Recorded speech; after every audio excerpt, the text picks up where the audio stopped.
अस्सलामुअलैकुम, खुशामदीद। मैं मुफ्ती हकीम अब्दुल क़य्यूम आपकी खिदमत में हाज़िर हूँ। कई महीनों के बाद आज ये हमारा वीडियो आपकी खिदमत में हाज़िर है। मैं बीच में सफ़र में चला गया था, फिर रमज़ान मुबारक आ गए, जिसकी वजह से मौका नहीं मिला, मशगूली रहती है। और रमज़ान के बाद जो है वो सही बात यह है कि कुछ गफलत, कुछ सुस्ती और कुछ ये मामूल छूट जाने की वजह से ये 1-1.5 महीना और गुज़र गया। आज कई दिन से बहुत सोच करके जो है आपकी खिदमत में हाज़िर हूँ। कई सारे लोगों ने मेल भी किए और पूछने की कोशिश की कि आपने जो है काफ़ी दिन से हमने आपको सुना नहीं, आपकी वीडियो नहीं आ रही, आप बीमार हैं।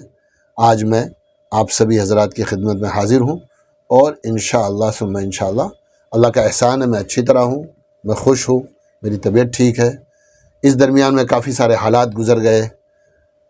ईरान और जो है अमेरिका वगैरह की जंग जैसे हालात आ गए और बाज़ार में काफ़ी सारी उथल पथल जो है होती रही। खैर, ये हालात दुनिया में आते जाते रहते हैं और हमेशा याद रखिए, ख़ासकर स्टॉक मार्केट में रहने वाला आदमी, मैं मुस्तकिल स्टॉक मार्केट का आदमी नहीं हूँ, यानी हमेशा फुल टाइम इन्वेस्टर या फुल टाइम ट्रेडर नहीं हूँ। मैं सिर्फ़ और सिर्फ लॉन्ग टर्म या मीडियम टर्म का इन्वेस्टर हूँ, मैं ट्रेडर नहीं हूँ। ट्रेडर बनने की कोशिश करता हूँ या ट्रेडर बनना चाहता हूँ, लेकिन बन नहीं पाता, इसलिए कि एक्टिवली मेरे पास मदरसे में पढ़ने पढ़ाने का भी काम है। उसके अलावा मैं पेशे से हकीम हूँ। मेरी दिन भर में 5-6 घंटे 7 घंटे जो है प्रैक्टिस में जाते हैं। ये मेरा अपना मशगला है। इसलिए मैं पिछले 15 साल 20 साल से जितने वक्फे से मैं जो है स्टॉक मार्केट से जुड़ा हूँ, इसे सीखा है, मैं इन्वेस्टर ही रहा हूँ। पहले तो मैं सिर्फ फंडामेंटल ही जानता था। मैंने टेक्निकल्स जो है पिछले 10 साल में सीखे हैं। उससे पहले से मैं सिर्फ फंडामेंटल इन्वेस्टमेंट करता रहा हूँ। चलिए, बहुत खुशी के साथ आप हज़रात की खिदमत में हाज़िरी है। अल्लाह ताला आप हज़रात को खुश रखे, आप हज़रात जो है वो हंसते खेलते रहें और अल्लाह ताला मालिक जो है आपकी रोज़ी में, आपकी सेहत में खूब बरकत अता फ़रमाए। अब हम शुरू करते हैं। आखिरी वीडियो जो हमने किया था उसमें हमने 2 बातें आपसे ज़िक्र की थी। एक तो ज़िक्र किया था ट्रेंड लाइन का और एक ज़िक्र किया था हमने मूविंग एवरेज का। तो हम जो है ट्रेंड लाइन से और मूविंग एवरेज से ही अपना सबक आगे शुरू करेंगे और जो है आगे जितनी चीज़ें जो है टेक्निकल्स की हैं वो थोड़ी थोड़ी धीरे धीरे आपके साथ आगे बढ़ेंगे। ट्रेंड लाइन ये मैंने आपके सामने जो है स्टॉक मार्केट में डीमार्ट का चार्ट खोल रखा है। ट्रेंड लाइन बनाते हैं ट्रेंड को सामने रखकर। ट्रेंड 3 किस्म के होते हैं। एक अप ट्रेंड है जिसमें स्टॉक मार्केट की जो लाइन है, यानी जो कैंडल्स बनती है, वो कैंडल्स ऊपर की तरफ जाती हैं।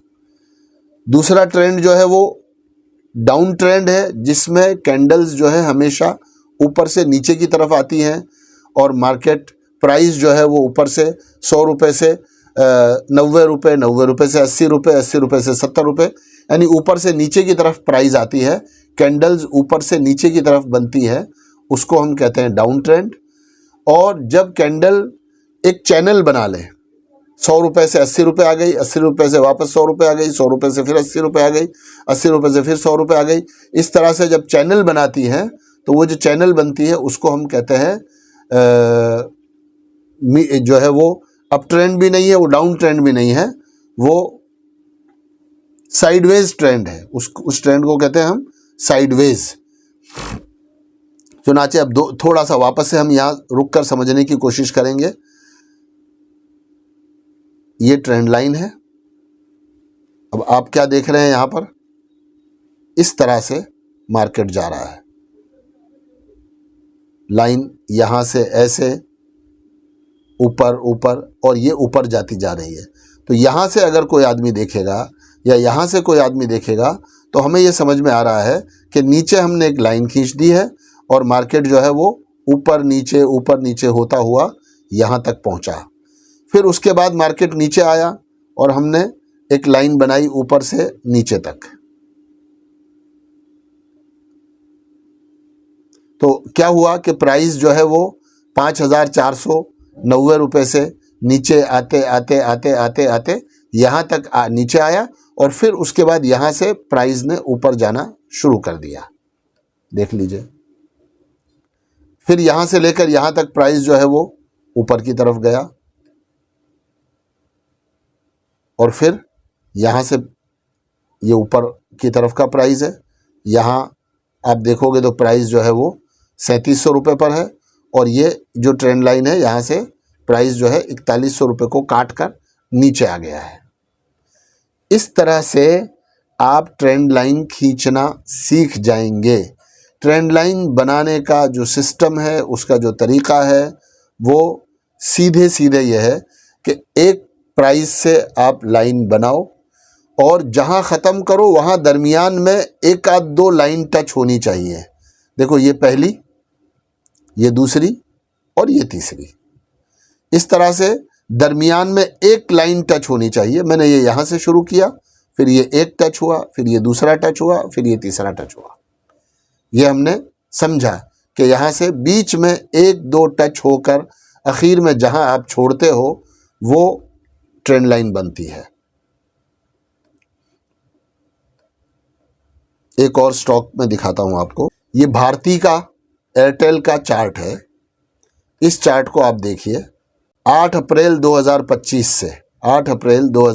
से लेकर मई 2026 तक पूरा एक साल गुजर गया है इस स्टॉक को।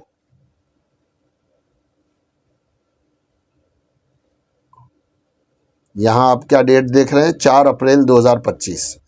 उस दिन क्या प्राइस था? 1746 रुपये प्राइस था। फिर ये प्राइस ऊपर गया, यहाँ तक आया, फिर यहाँ से वापस नीचे आ गया। एक बार ऐसे गया, फिर यहाँ से वापस नीचे आ गया। इसको कहेंगे कि प्राइस जो है वो साइडवेज है।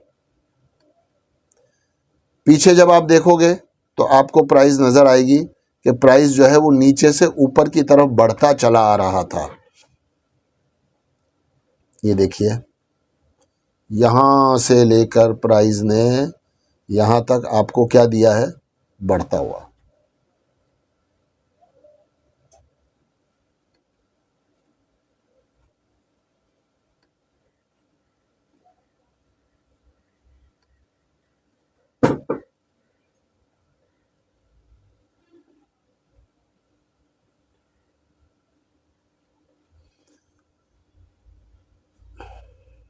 यहाँ से मैंने ये एक लाइन मिली, ये दूसरी लाइन मिली, फिर उसके बाद ये तीसरी लाइन मिली। यहाँ तक आप क्या देखेंगे कि प्राइस 867 रुपये था, फिर ऊपर गया, फिर वापस 968 रुपये पर आया, फिर ऊपर गया 1192 रुपये, फिर नीचे आया 1114 रुपये, फिर यहाँ आया 1349 रुपये पर, फिर यहाँ आया। इस तरह से ऊपर नीचे ऊपर नीचे ऊपर नीचे होते हुए जो है प्राइस ने आखिर में यहाँ टच किया आकर के, और इस जगह के बाद ये प्राइस जो है वो नीचे आ गया यहाँ तक। आखिर में 1712 रुपये था और 1712 रुपये से ऊपर जाने के बाद इस प्राइस ने यहाँ तक अप ट्रेंड तो रखा, लेकिन उसके बाद ये प्राइस यहाँ से नीचे आ गया और नीचे आकर आज भी, एक साल पहले भी इसका भाव 1740 रुपये था, आज भी इसका भाव 1740 रुपये है। तो ये जो ऊपर नीचे की दो लाइनें मैंने बनाई, इनको क्या कहते हैं? ये ऊपर की छत है और ये नीचे का फर्श है। इसको टेक्निकल ज़बान में दो लफ्ज़ बोले जाते हैं इसके लिए। यहाँ कहते हैं, इसको रेसिस्टेंस कहते हैं कि ऊपर गया और वहाँ जाने के बाद उसको एक किस्म की रोक मिल गई। दूसरी एक ज़बान है डिमांड और सप्लाई के हिसाब से। तो यहाँ से डिमांड चली और यहाँ आकर वो डिमांड ख़त्म हो गई और डिमांड सप्लाई साइड में शुरू हो गई। डिमांड बढ़ रही थी इसलिए प्राइस ऊपर जा रहा था, फिर यहाँ आने के बाद डिमांड कम हो गई तो प्राइस ने नीचे आना शुरू कर दिया, यहाँ तक कि वापस ठीक उसी जगह पर प्राइस आ गई जहाँ से एक साल पहले ये प्राइस शुरू हुई थी।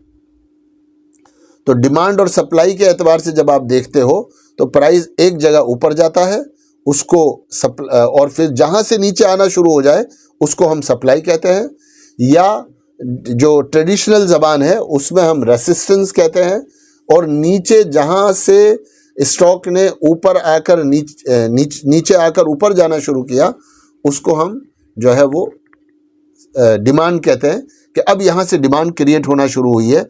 देखो इस स्टॉक में ये यहाँ आया था, फिर यहाँ आने के बाद ऊपर गया और फिर यहाँ आया। पिछले 2 दिन से इसमें अच्छा मूवमेंट आ रहा है, पिछले बड़े बड़े कैंडल बने हैं, और आज तो इसमें गैप अप हुआ है। देखिए आप, कल 1742 पर खुला और 1786 रुपये, 42 और 86, 38 रुपये का मूवमेंट आया इसमें नीचे से ऊपर की तरफ, और उसके बाद 1786 पर ये बंद आया और आज ओपन हुआ है 1822 रुपये पर, यानी तकरीबन 38-40 रुपये का 35-36 रुपये का गैप अप है इसमें। और गैप अप ओपन होने के बाद ये स्टॉक गया और जाने के बाद जो है 1880 अभी चल रहा है, अभी मार्केट बंद नहीं हुआ है, 1880 रुपये पर जो है ये आज के दिन में वर्क कर रहा है। तो ये जो प्राइस का मूवमेंट हुआ, कल शुरू हुआ 1740 से और आज फिलहाल ये ट्रेड कर रहा है 1880 रुपये पर। तो ये जो प्राइस का मूवमेंट है, कल जहां बंद हुआ आज वहां से आगे शुरू हुआ। अगर कल ये इस प्राइस को, आज की बंद प्राइस को, ये अगर कल आगे बढ़ जाएगा और इस रेसिस्टेंस को भी जो है ये काट देगा, तो शॉर्ट टर्म के लिए ये कहा जाएगा कि अब प्राइस यहाँ से ऊपर जा रहा है। हो सकता है यहाँ तक चला जाए, हो सकता है यहाँ तक चला जाए 2040 तक, और इसको अगर क्रॉस कर लिया तो फिर ये प्राइस वापस अपने पुराने रेसिस्टेंस पर यानी 2180 रुपये पे आ जाएगा, और इससे भी अगर डिमांड बढ़ गई तो फिर ये इससे ऊपर जाना शुरू हो जाएगा। तो इस तरह से प्राइस के एक ऊपर वाले हिस्से को रेसिस्टेंस कहते हैं या उसको सप्लाई कहते हैं, और नीचे वाले हिस्से को जहां आने के बाद प्राइस रुक जाती है और नया डिमांड शुरू हो जाता है उसको हम कहते हैं कि यहाँ आकर नया डिमांड शुरू हो गया, या ये सपोर्ट था, इस सपोर्ट को लेकर के इसने आगे बढ़ना शुरू कर दिया। आप बहुत सारे स्टॉक को लीजिए और लेकर के उसमें ट्रेंड चेक कीजिए कि ये ट्रेंड अप है, ये ट्रेंड डाउन है, या ये ट्रेंड जो है वो साइडवेज है। डाउन ट्रेंड वाला स्टॉक अभी हमने आपके सामने देखा था, और भी एक देख लेते हैं हम। रिलायंस इंडस्ट्रीज का चार्ट मैंने आपके सामने लगाया है 2 मिनट के लिए। ये देखिए, यहाँ से आप ट्रेंड लाइन बनाओ तो ये क्या बनेगी,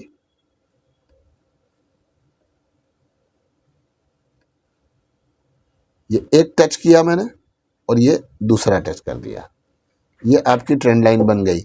इस ट्रेंड लाइन के ऊपर जब स्टॉक जाता है, ये भी एक ज़ाब्ता है कि भाई यहाँ से चलना शुरू हुआ और ये जो ट्रेंड लाइन है, हमने जो सपोर्ट और रेसिस्टेंस ड्रॉ किया है, इसके ऊपर जब प्राइस जाता है तो फिर उसमें मोमेंटम आ जाती है और उसमें डिमांड बढ़ जाती है। फिर क्या हुआ,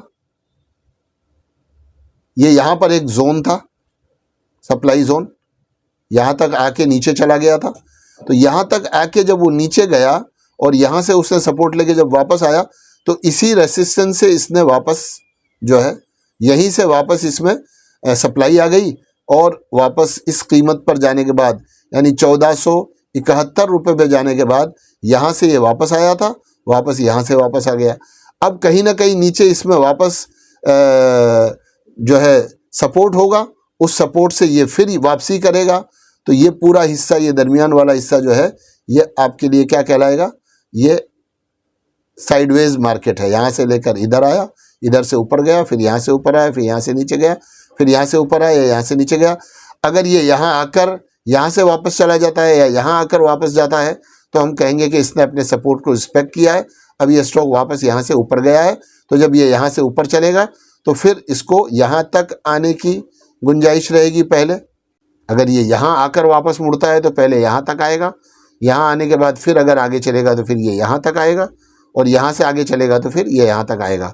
ये जो जोन बने हुए हैं रेसिस्टेंस के, सप्लाई के, जैसे जैसे सब एक सप्लाई जोन को आगे बढ़ाएगा तो अगले में डिमांड, अगले तक डिमांड आएगी, उसको जब क्रॉस करेगा तो उससे अगले तक में डिमांड आएगी। इस तरह से सप्लाई और डिमांड को देखा जाता है और इसी तरह से रेसिस्टेंस और सपोर्ट को देखा जाता है। सपोर्ट और रेसिस्टेंस जो है वो प्राइस मूवमेंट, प्राइस को देखते हैं कि इस प्राइस पर रेसिस्टेंस है, इस प्राइस पर सपोर्ट है। डिमांड और सप्लाई में प्राइस पॉइंट नहीं देखा जाता, बल्कि प्राइस पॉइंट के आसपास एक जोन बनता है, उसमें 5-10 रुपए का फ़र्क हो सकता है कि 5-10 रुपए के आसपास, 15 रुपए, 20 रुपए के आसपास का ये जोन है। तो सप्लाई में जोन देखा जाता है, एरिया देखा जाता है पूरा, उस एरिया में एक प्राइस पॉइंट होना ज़रूरी नहीं है। और रेसिस्टेंस और सपोर्ट में प्राइस का एक पॉइंट देखा जाता है, 1480 रुपये ये इसका रेसिस्टेंस हो गया, 1225 रुपये ये इसका मिसाल के तौर पर सपोर्ट हो गया। तो वहाँ प्राइस का पॉइंट देखा जाता है और इसमें एक जोन देखा जाता है जिसमें 10, 15, 20 रुपये का फ़र्क हो सकता है कि उस जोन को हम जो है रिस्पेक्ट करते हैं। इस तरह से हमने जो है ये ट्रेंड और ट्रेंड लाइन को समझने की कोशिश की है। आप जो है ट्रेडिंग व्यू का ये जो सॉफ्टवेयर है, ये ट्रेडिंग व्यू का सॉफ्टवेयर जो है मैं भी कभी इसमें से कुछ समझा दूंगा आपको। आप YouTube पर चले जाएं, ट्रेडिंग व्यू लिख करके वहाँ जो है ट्यूटोरियल लिखें, बहुत सारे वीडियो आपको ऐसे मिल जाएंगे जिन लोगों ने ट्रेडिंग व्यू को समझाया है। अगर आप समझते हैं अल्हम्दुलिल्लाह, नहीं समझते हैं तो ट्रेडिंग व्यू को समझने के लिए बहुत सारे वीडियो जो है YouTube पर आपको मिल जाएंगे। आप उसको अच्छी तरह देख लें, समझ लें, चीज़ों को लिखें और जितनी प्रैक्टिस आप इसकी करते चले जाएंगे इस तरह से आपको ये चीज़ें समझ में आती चली जाएंगी। बस आज यहीं पर हम अपना सबक पूरा करते हैं। अस्सलामु अलैकुम वरहमतुल्लाह।